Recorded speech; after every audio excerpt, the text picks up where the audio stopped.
Good morning, good afternoon, good evening, and good night, wherever you are around the world. Welcome to the Erin Molan Show. It is, as always, so wonderful to have your company. This is jam-packed, and the interview that I've done, my main guest today, is potentially one of the most impactful conversations I've had to date. Not giving myself a massive rap, although, I mean, yes, thank you. The guests that I get on this show are superb, incredible people with the most amazing stories to tell. But this person, his name is Musa, not just because of how brave he is and not just because of the subject matter, but because hopefully this conversation helps shed a light on an absolute tragedy that is currently being ignored around the world. And that is the massacre of Christians, the genocide, yes, of Christians in Nigeria. In every coffin that is buried, there is a story behind it. In every coffin that is buried, is a family member, is a beloved, is a family member of someone. So please, Donald Trump should please consider looking into what the Nigerian Christians are going through, so that please, he should come to our aid, because I can boldly tell you that we are helpless. We are helpless. I've spoken about this a lot, and I talk often about the fact that no one protests for Christians being slaughtered in Nigeria. No celebrities come out and call for help. No one is shedding light on what is a serious issue, and we're seeing enough evidence of it. It's not like there's no evidence. We're seeing evidence. It is horrific. So I've spent the past few days trying to find someone on the ground. I didn't want to speak to an expert in Washington, as much as I respect them. I didn't want to speak to someone who had fled. I wanted to speak to someone on the ground who is going to these towns, who sees it firsthand. His name is Musa. He is an ex-Muslim, now a Christian and a pastor. He's someone who goes to towns and he preaches about Jesus Christ. The way he talks about what he is seeing will break your heart, and I am so excited for the day when I don't have to say that to you, when my stories can be sunshine, rainbows and lollipops. But unfortunately, the world is not that at the moment, and these stories need to be told so our kids have a future and a chance to live in a world that is not riddled with this kind of evil and this kind of hell. His story is amazing. That's coming up very shortly. First, headlines, and a couple of things that caught my eye over the weekend. Now, Donald Trump, the US president, is meeting with the Australian Prime Minister Anthony Albanese today, Monday. Now, this meeting has been a long time in the making. The Australians have been desperate for it, clearly. Trump has been like, I mean, really, in the big scheme of things, when he's looking at what matters and what's important, wasn't top of his list, right? We get it. We get it. There's also the other issue here of Albanese, our leader, and, well, I mean, the way that Donald Trump would see a lot of his policies, would see a lot of things that he's done, would look at particularly his decision to recognise a Palestinian state. Marco Rubio, Secretary of State of the US, said off the back of this and those other flops, Macron, Starmer, Carney around the world, I know some of them reneged because, they panicked, but said this is going to make it harder to free hostages and to have a ceasefire and to get peace in the Middle East. So the US government didn't like that at all. Also, the visit to China by the Australian Prime Minister. Complete appeasement and weakness in the face of a bully. So Trump, he's not so sure about this guy. In fact, I know personally I won't share what I know personally. What I will say, though, is also the ambassador, Kevin Rudd, is another significant issue for Trump. Kevin Rudd is a former Prime Minister of Australia who came out very publicly and completely annihilated Trump on his social media. I mean, dumb. He then accepted a position as ambassador to the US, knowing Trump could potentially go back into power. Dumb. All of it. Dumb. I don't know how many more times to say that. That's another issue. The one thing that will work in Albanese's favour now off the back of this. Now, the timing is very interesting. We know that China last week announced that it was going to curb the export of these critical minerals. Now, this is a big deal. And we know that Trump has come out very strongly, particularly off the back of tariffs, and been very strong with China. And he needs to be. China's the greatest threat that we in the West face. Bigger than Iran, bigger than anything else. Bigger than Russia, bigger than all of it. You say the rising threat of China, it ain't no rising threat anymore. It's current, it's existing, it's here, and it's now. So they're going to curb the export of these critical minerals, of which they completely dominate the market. What are critical minerals, you might ask? Well, they're needed for smartphones, for jet engines, batteries, missiles, stuff that really, really matters. So Trump would be aware that Australia has a fair bit of this stuff, in fact, a lot, but not really the capacity, the money to mine it. So Albo's got something Trump needs. This will work in his favour. Trump's a businessman. We know that. We've seen it over and over and over again. And regardless of how Trump feels about Albanese personally, and I know he says, oh, he's a good bloke, he's a good man. We will see. We will watch with interest. I'll bring you all my thoughts post that meeting on Tuesday's show as well. The UK, the United Kingdom, farewell, farewell. I only got to go to you a couple of times. Once for the Rugby World Cup, I followed the trophy around. There was another time. Yes, of course there was. I went there when I was 21. Went to London. I lived in Ireland in a little town called Drogheda for 6 months. And I'm so sad that this place that I haven't spent nearly enough time in has now fallen. No further testing required. What a disgrace. And it's sad. It's really sad. But officially the United Kingdom has fallen. And the shame that all of those who have contributed should feel should be absolutely immense. And of course that's led by Starmer, Keir Starmer right now, but he's just the latest in a long line, isn't he? I mean, really.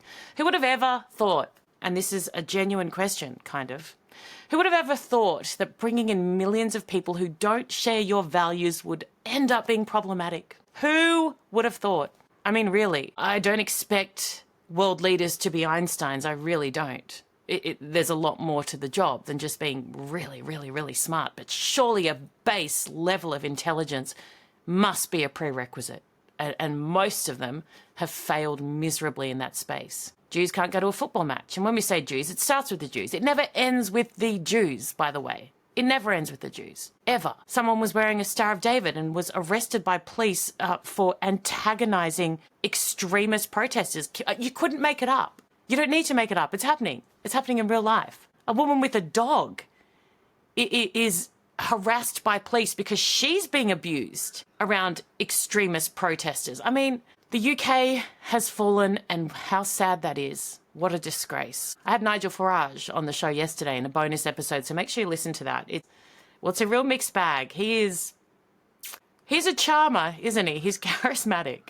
He's very funny. He was strong in this space, really strong. And I asked him about Starmer, and he talks about this shift in him initially just thinking he's harmless to thinking he is downright. Well, let me allow Farage to tell you. Have a look.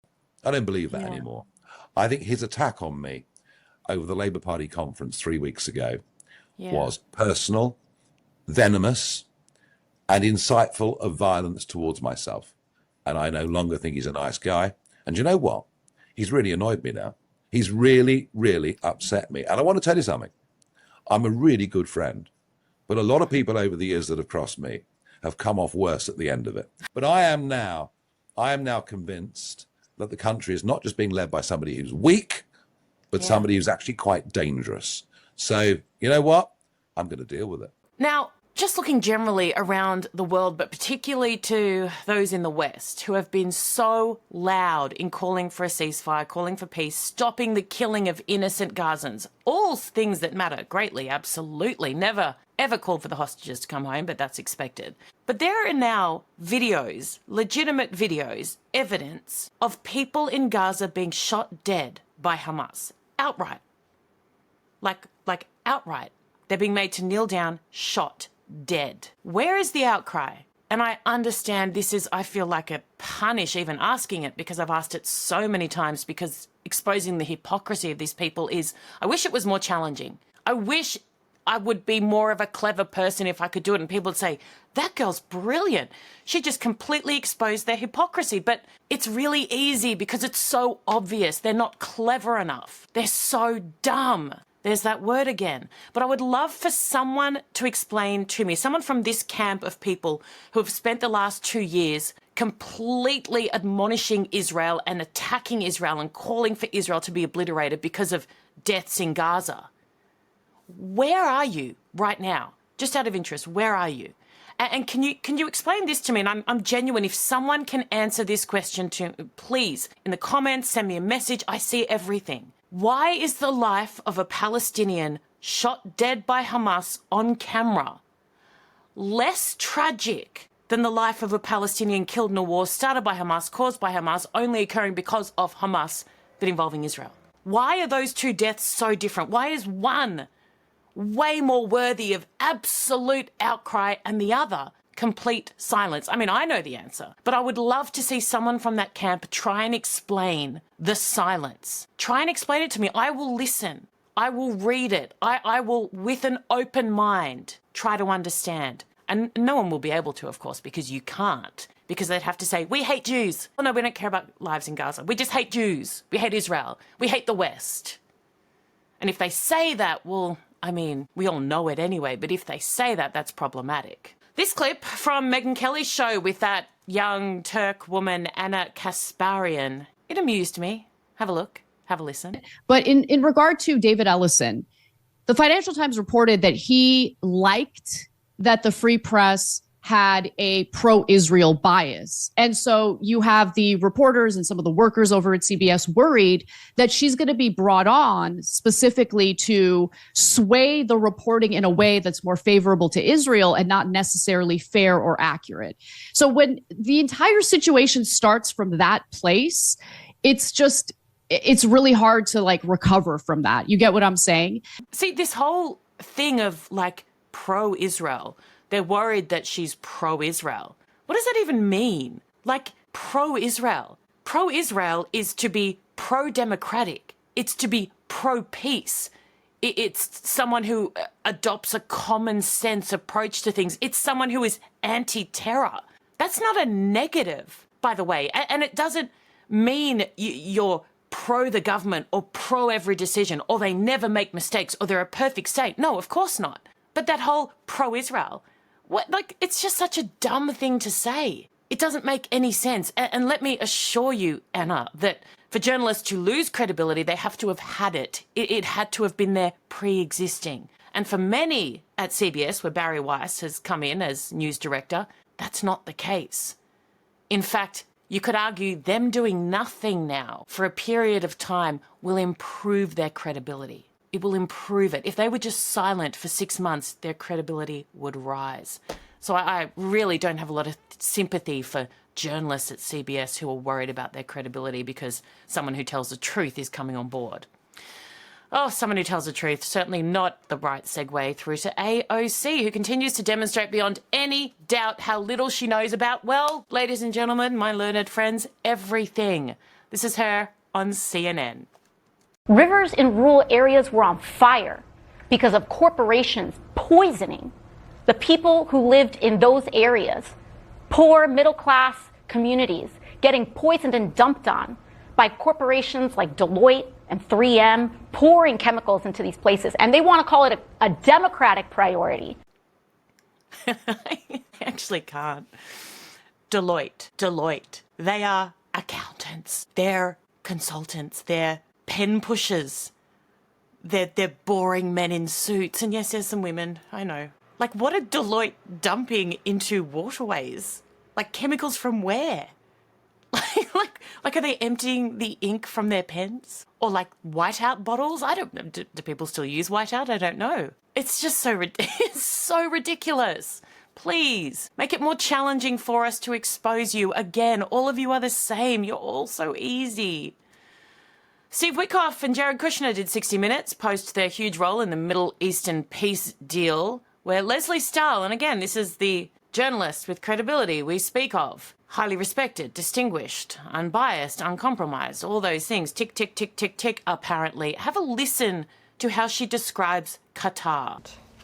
That he was furious. I think he felt like the Israelis were getting a little bit out of control in what they were doing, and that it was time to be very strong and stop them from doing things that he felt were not in their long-term interests. People should understand that Netanyahu, the Israelis, bombed the peacemakers, bombed the negotiating team. And by the way, Lesley, it had a metastasizing effect because the Qataris were critical to the negotiation, as were the Egyptians and the Turks. And we had lost the confidence of the Qataris. Right. And so Hamas went underground, and it was very, very difficult to get to them. And they were your link to Hamas. Absolutely. You were dealing through the Qataris to make your proposals to Hamas. And it became very, very evident as to how important and how critical that role was.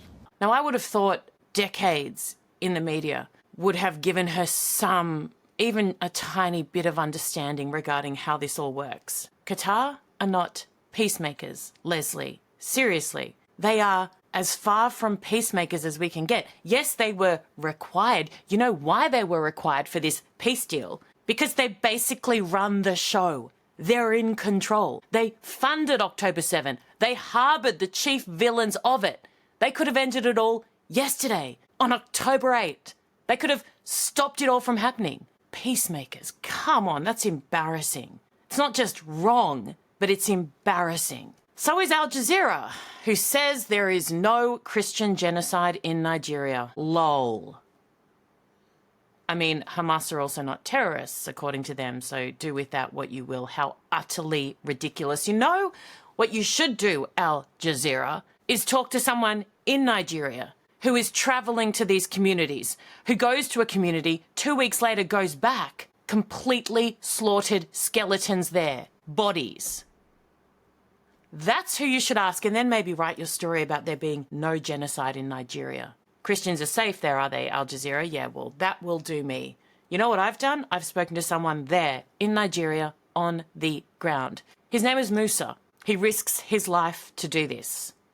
Now, that is courage. He's not doing this from a city in America. He's doing this from Nigeria, where he is essentially on the run because he is doing everything he can to expose what is going on. So I asked him, who is doing this? Why are they doing it? Who is covering up? What role is the government playing? What is his message to Trump? It is so powerful. Musa, first of all, thank you so much. I know how horrific the situation is right now in Nigeria, so thank you for making time to speak to all of us and shed some light on what is going on there. Thank you so much. It is a privilege. It is a privilege. What is happening in your country? Honestly, what is happening to us, especially to the Christian in Nigeria, is so horrible. It's so horrible because I can tell you that Christian cleansing is going on in Nigeria, that the Nigerian government and the Islamic militia that are busy trying to deny the truth of what is happening to the Christians in Nigeria. It reached to an extent whereby when one want to try out to come and speak to the world, to come out and speak the truth of what is happening to Christians, especially in Nigeria, they will try to see how they can silence that person. But we cannot continue like this. We cannot continue like this. No matter what, at least one needs to sacrifice his or her life to come out and speak the truth to the world, to know to make the world know the truth on what is happening to Christians, or let me say believers in Nigeria, most especially those in the rural villages, those that are not in towns. I think just of recent 14th of October, almost 150 Christians were killed in Plateau State. Now, just last 2 months again, more than 100 Christians were burned down alive in Benue State in the same Nigeria. And this killings has been happening for a decade. This killing has been happening since over 2010 up to this moment that I'm talking to you now presently. So enough is enough. Enough is enough. I think estimately every year more than 7,000 Christians, or let me say 10,000 Christians have been killed in Nigeria. And the government propaganda, because there are some are hiding the truth for just because of their selfish interest. Even when you want to come out and say you want to speak the truth, they will come out and deny it on the news channels, or they will go even after the life of the person who is trying to speak the truth to the world. That's exactly what is going on presently in Nigeria. So that's why, if you could not trace it, the kind of horrific videos you are seeing with the kind of mass burial of Christians everywhere, the videos are somehow horrible, the videos are somehow disheartening, the kind of mass burial. Imagine every blessing day, people performing a mass burial to their beloved ones, to their brothers, to their sisters. It is so heartbroken. It is so heartbroken. In fact, like, most especially like us that usually travel to villages outside the towns, like rural villages, to go there and preach the gospel outside the towns. There are a lot of things that we usually see there, which they will not even agree for that thing to be surfaced on social media. Because they know when that one surfaces on social media, the world will definitely know the truth. So sometimes, even if you have the evidence, if care is not taken, everything needs to be deleted from your phone for you to avoid being arrested or being harassed by the policemen or being avoid of going to prison or to be jailed just because of you are trying to gather the evidences that you need to show to the world the reality of what is happening to Christians in Nigeria. Musa, you make the point about how difficult it is to get information and evidence out there to the world. Absolutely. But there is enough that has slipped through the cracks that the world should be screaming. Every world leader should be coming out publicly and saying, not on our watch. Why are they silent? Why does no one care? This is horrific. I'm watching these videos and I feel physically ill. Yes, a lot of the main reason why a lot of people have been silent about it is, like I said earlier, is because of fear, being harassed by the government or being harassed by the policemen. Because anytime that you say you will come out to talk about this, knows that you are putting your life in danger, knows that you cannot be able to stay in one place comfortably, saying that we're going to talk about this or you're going to talk to the world or to reveal the truth to the world concerning the truth and the reality of what is happening to believers. Because I can boldly tell you, the first day I started speaking about this, I received a threat which I have to flee from my home. And I have to flee from my home to an undisclosed location. And even in that place, I have to spend only 2 days and change another different location. So even now that I'm talking to you, I'm not at home presently. I'm in another different locations. And I'm not the only person. There are a lot of people that are speaking against this Christian genocide that are going on, that they are finding it very difficult to walk freely. Last year, I was even attacked, and my colleague was killed, and I was arrested. I was jailed for up to 2 weeks.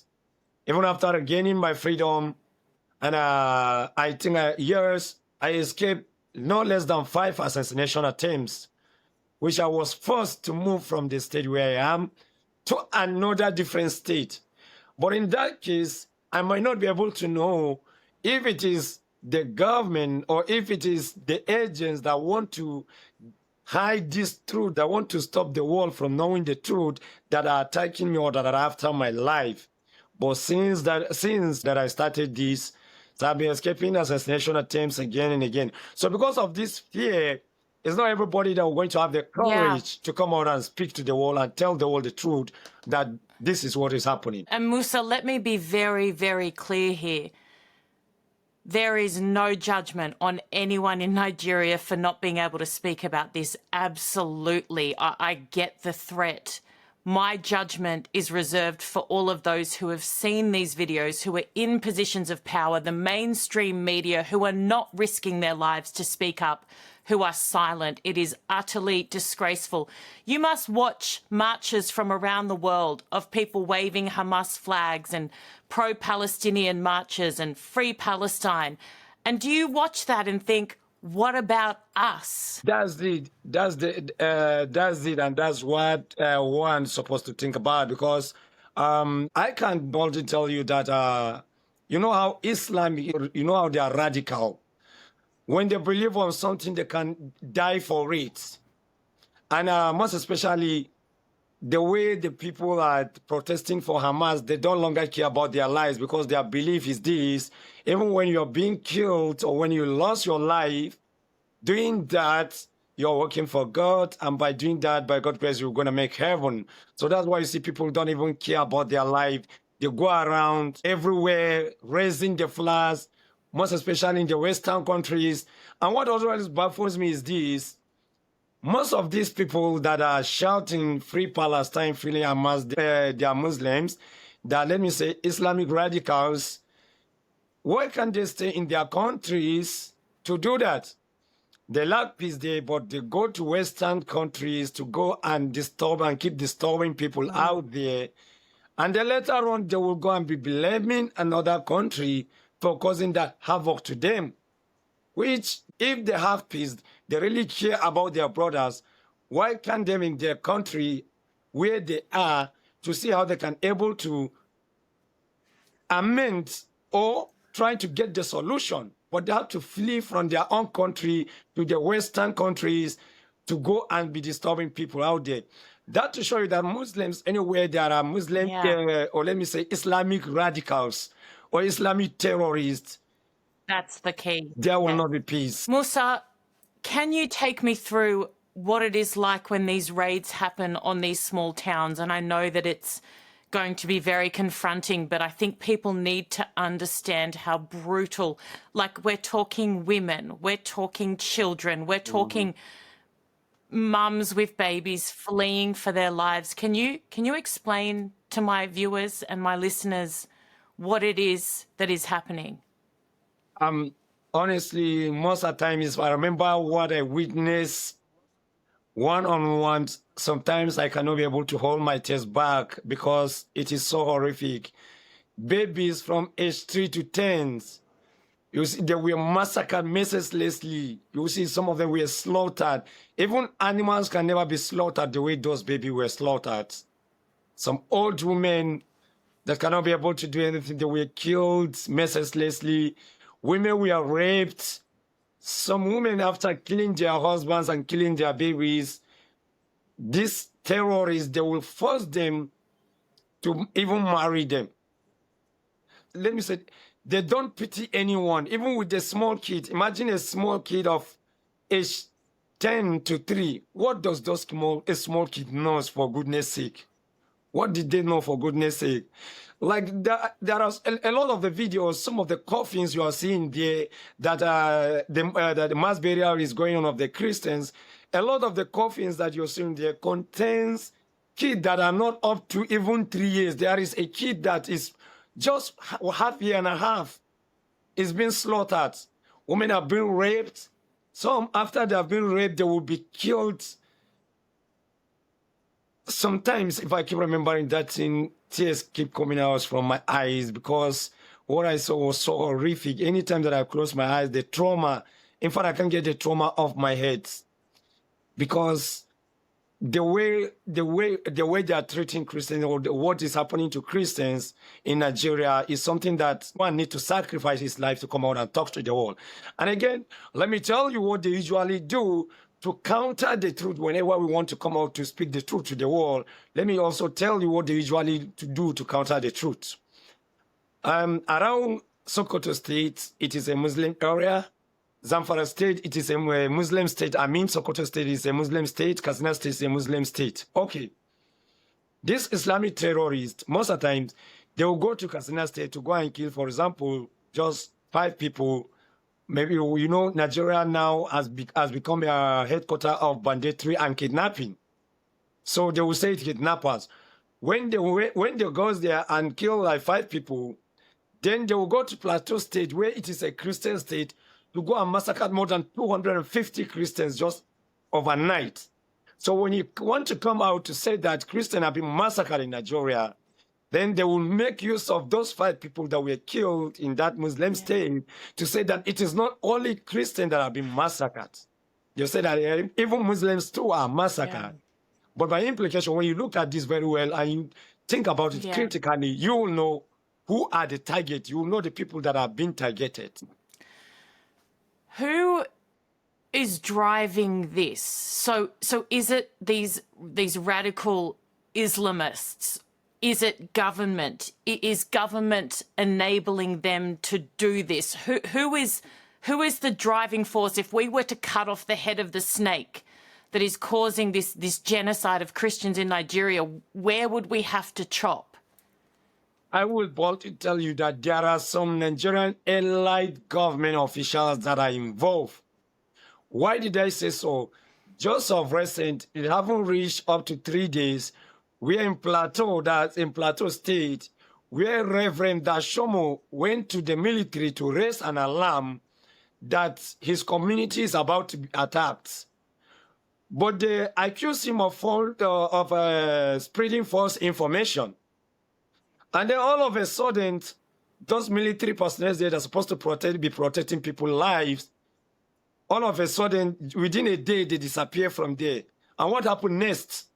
More than 40-something believers were massacred in the same village where that Reverend Dashomo is pastoring, the same place where he went to go and report that his community is about to be attacked. But they accuse him of spreading false information, and immediately is no less than one day, the soldiers receive an instruction to leave, and they leave. And then immediately after they leave, those Islamic radicals come. Now, if I may ask, anybody can ask that to tell you that there are people that are giving them instruction. If not, they cannot leave. And if not, during the time that the Reverend went there to go and raise an alarm, they will have been involved in to know that to make sure that they have protect people's life. Number one. Number two, I myself, I have received several threats from a senior special advisor to a former governor in Nigeria.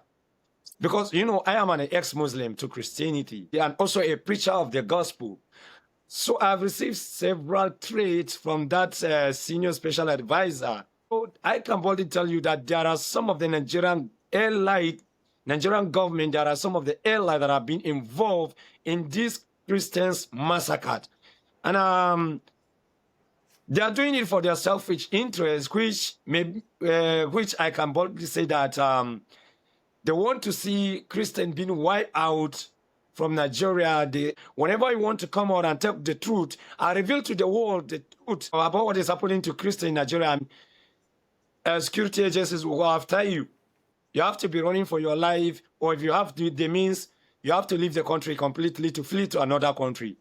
A lot of people have disappeared because of this kind of saying the truth to the world of what is happening to Christians in Nigeria.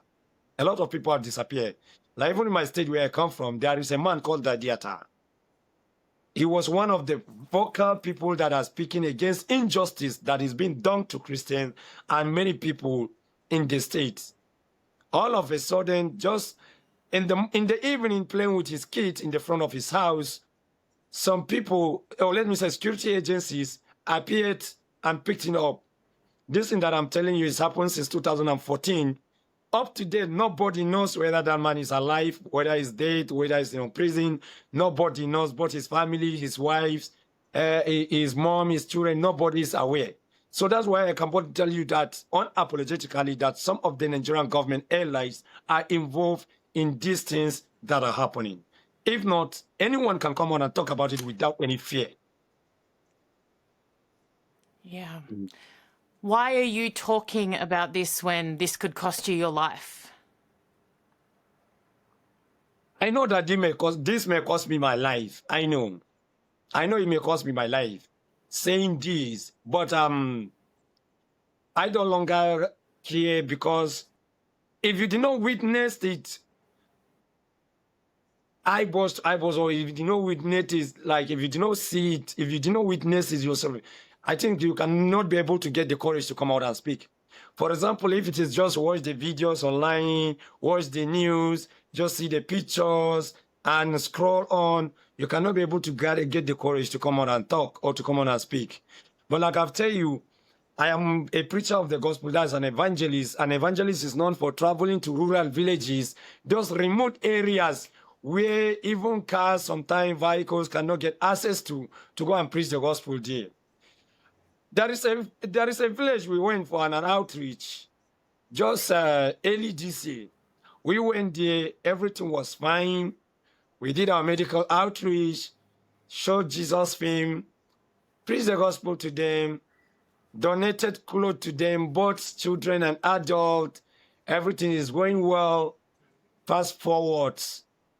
Last week we went back there to go to, for follow up, because when you preach the gospel to someone, you have to be following up to see how those people is doing or how their faith is growing in Christ Jesus. It's like a farm. When you plant when you plant a crop, you have to be going in order to water the crop, remove the weed, like put fertilizer so that it can be growing. So that's how it is, in order to disciple them and see how they can able to grow strong in their faith. All of a sudden, we went back to that village. That village is completely wiped out. Nobody remained there. Village of more than 400 and something people, all of that village is completely wiped out. A lot were killed, a lot were displaced. In fact, you are walking unexpected, we just stumble on human skull. You are walking unexpected, you stumble on human skeletons, you see the signs that yes, this place is not inside a room. This is at the back of the village, or this is at the back of the house, or this is at the back of a room. Human skeleton and skull is there. So this kind of things, until when you witness something like that, or there was a place again where we went, we have to hide from our hiding spot. We are watching how they're slaughtering small kids. In fact, most of the time I cannot be able to hold my chest when discussing this. So that's why I don't longer care to let's discuss me, my life, but I'll come out and speak the truth to the world on what is happening. It's better for the world to know what is happening to believers, so that the world should come to the aid of Christians in Nigeria. If it will cost me only my life, so the world will come to the aid of the Christians in Nigeria. Yes, I agree. Let it cost me my life, than a million people to keep dying, or 1,000 people keep dying every year, and everyone is afraid, everyone is silent. So that's why you see, I don't mind to come out and speak to the world. And that's why if you notice that even on my TL, you see a lot of those kind of horrific videos are flying and pictures. So that's why. You are amazing. And somehow the things, whenever I remember that thing, I usually say is usually break my heart. It honestly usually break my heart, because I have never thought that a day is coming where I will witness a 3-year-old baby will be slaughtered like a chicken. Oh my goodness. I never thought that. That's why I said up to date I can't get the trauma off my head. Up to date I can't get the trauma off my head.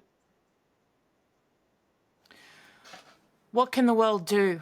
What can people in the world, just everyday people, do? Is it just talking about it? Is it pushing it out wherever you can? What can we do to help? What the world here can do is this. I think when the world get to know about what is happening to believers in Nigeria, I believe definitely there will be solution. There will be a solution. Why did I say so? There will be a solution. When international bodies get involved, when international bodies come in, by God's grace, I think the, Christians in Nigeria will definitely going to get justice, will definitely going to be safe.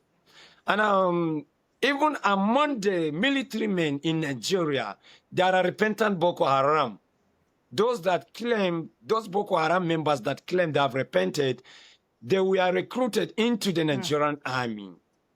And how do you think an ex-terrorist is being recruited into the Nigerian army, is being trained? Even before he was trained, he's been holding weapon, massacring people, talk less of now he has been trained. And he is holding weapon. Just of recent, the threat that I received a threat from a Nigerian Air Force personnel because of speaking against the Christian genocide going on in Nigeria. So what the world can do when the international bodies come in, and then I think by the special grace of God, Nigerian Christians will definitely going to get justice, and they will definitely going to be served. But as it is now, any soldiers or any military personnel that will deploy it to a Christian communities to go and defend them, I can boldly tell you that I don't trust them, and I can never trust them. Why did I say so? There are a lot of them that will be masquerading like a soldiers, like a real armies, like a real military, like they come to protect you guys. But that's not the truth. There a pastor where his church members was massacred.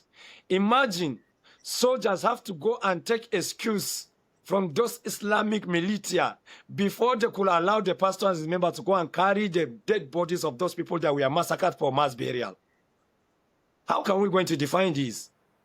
So without the aid or without the help with the international organizations, with the international body, with the security expert in Nigeria, let me say with the foreign security expert, with the help of the international bodies, I'm not sure if Nigerian Christians are going to be safe or we're going to get justice. I'm not sure if it will going to work. So I think by doing this, by God's grace, Nigerian Christian, because honestly, as we are now, I can both tell you that as we are now, we are helpless. We are helpless. Because some of the Christian leaders that are supposed to come out and talk or they're supposed to come out and speak, let our voice reach to where it's supposed to reach. All of them, they are afraid. Or all of them, we are being treated in one way or the other. Or let's assume that, like the current chairman of the chairman of Christian Association of Nigeria, like he even come out on TV and said that there is no Christian genocide. But looking at the videos, the horrific videos and pictures, the mass burial of Christians going on around there is enough for every sane person to know that Christians are going through a lot in Nigeria. So when international bodies and security experts come into it, I believe, by God's grace, all these things will no longer be happening. Most especially, let them face the Nigerian government, let the international bodies face the Nigerian government with the reality and with the truth that, yes, genocide is going on in your country and Christians are the main people that have been targeted. Forget they will just kill only 5 Muslims and they will go and kill more than 250 Christians just overnight. And then when you come out, we want to say the truth, they will just make use of those 5 Muslims to counter the truth. And yesterday on my live broadcast on Facebook, I asked a question. I said, if there is any way that Muslims, more than 200 Muslims or 150 Muslims were killed just overnight in Nigeria, I would like anyone that have that source to help me so that I can also go and read it and see. Because I believe nobody in Nigeria have ever had that record where more than 250 Muslims or 200 Muslims were massacred overnight. No. Highest 510. But when it's go back to Christian, 250, 200, 150, 120, 130. In my list presently, I have more than 500 believers, 500 Christians that were massacred in 1 month, between 1 month. 500 Christians that were massacred between 1 month. I have their names, their age with me presently. And I think if you want someone we're done, I'm going to forward you the list. You're going to see it. Please. Musa, I know it doesn't mean anything, but I believe you. I know my audience believes you because I've spoken about this so many times. We will fight for you. I promise we will not stop fighting for you until you get the help that you deserve. Last question. Do you want Donald Trump to help you? You see what he's doing all around the world. He is one man who can make things happen. Do you have a message for Donald Trump? Honestly, I definitely have a message for Donald Trump because I can say that every Christian now, they are looking up to America. Why are they looking up to America? Because of the President Donald Trump. We are looking up to him. We are looking up to America. We are looking up to him, and we are expecting to hear his voice. What my message to him now is this. Please, I know that he has been doing this for a decade now, even for the sake of humanity, not only for Christians alone, but for the sake of humanity. I know that he has been doing this, helping a lot of people, and he has been helping a lot of nations to find justice, most especially like a country that are suffering from crisis. So please, I'm calling on President Donald Trump, please to look into the case of Christian genocide that is going on in Nigeria and do the needful so that it can save a lot of life of believers, a lot of life of children, a lot of life of women, a lot of life of people, of innocent people. Because these kids, In every behind coffin that was buried, there is a future that is being buried there. In every coffin that is buried, there is a story behind it. In every coffin that is buried, is a family member, is a beloved, is a family member of someone. So please, Donald Trump should please consider looking into what the Nigerian Christians are going through, so that please, he should come to our aid, because I can only tell you that we are helpless. We are helpless. Because since it's happening since years ago, nobody come to our aid. So please, I'm calling on Donald Trump, please, to come to the aid of Nigerian people. In fact, to come to the aid of the people that were being massacred for nothing by these Islamic radicals. We are also looking up to him, as every other nation, and I believe he will do that. And I believe, by God's grace, by doing that, we'll definitely come to the end of these crazy killings that is going on. Sorry for me to use that word, because I'm saying I use that word because of what I witnessed. That's why I'm sorry to use that word crazy, but because Don't horrible. apologize ever. Mm. I It's so understand. horrible. I mean, I can't understand, but thank you. I agree. I have faith that he will come to your aid as well. I really do. Musa, thank you, not just for speaking with me right now here on the show, but for your incredible fight, your bravery, your courage to stand up for your people. You will be remembered for the work you are doing now. I know it doesn't matter to you, but you will be. Thank you. You are a hero.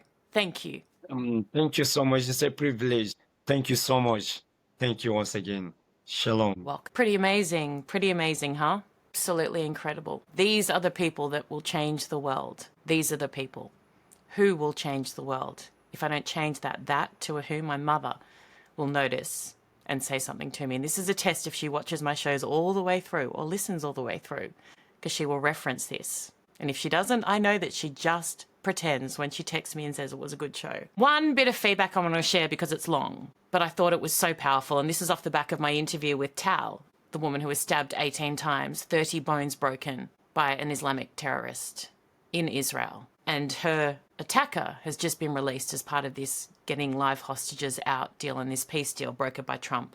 This is the feedback. Sometimes someone says something that is phenomenally significant. Tal's point of the requirement of someone to at least express remorse to be forgiven is arguably absolutely true. However, her view that the person who was wronged is the only one who can forgive is explosively cogent. So many Western societies are constantly struggling with using the death penalty, but her comment should put that to rest. Firstly, as Tal says, the death penalty is just that, a penalty for taking the life of another. The victim is not alive to forgive, and it's no one's place, particularly a politician's or a bureaucrat's place, to forgive in the place of the victim. It's government's place to administer justice, and exacting the death penalty for the victim is what they should do.